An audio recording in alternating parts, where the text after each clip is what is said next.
প্রিয় বন্ধুরা, আসসালামু আলাইকুম। আশা করছি সকলে ভালো আছেন।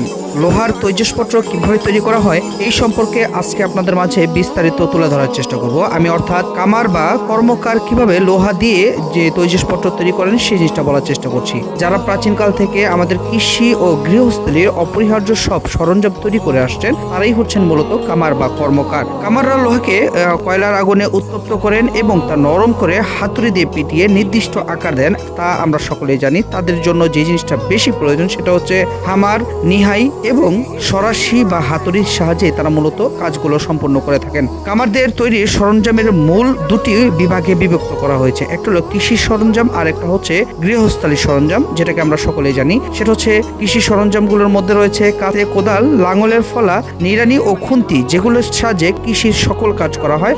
আর গৃহস্থলী যে সকল কাজগুলির প্রয়োজন সেটা হচ্ছে দা, বটি, ছুরি, কুড়াল বা শাবল, যেটার সাহায্যে আমরা কাজগুলো সম্পন্ন করে থাকি। প্রিয় বন্ধুরা, অবাক করা একটি তথ্য হচ্ছে লোহার তৈরি জিনিসকে ধার বা স্থায়ীভাবে বাড়ানোর জন্য কামাররা একটি বিশেষ পদ্ধতি ব্যবহার করে, যাকে গ্রামীণ ভাষায় পান দেওয়া বলা হয়। এটি মূলত তক্ত লোহাকে হঠাৎ পানিতে ঠান্ডা বা তেলে ডুবিয়ে শক্ত করা একটি বৈজ্ঞানিক প্রক্রিয়া, যা আপনারা এর আগে জানতেন কিনা আমার বোধগম্য না। যদি ভিডিওটি আপনাদের কাছে সামান্য পরিমাণও ভালো লেগে থাকে অবশ্যই লাইক, কমেন্ট, শেয়ার করে আমাদের পাশে থাকবেন। ধন্যবাদ সবাইকে।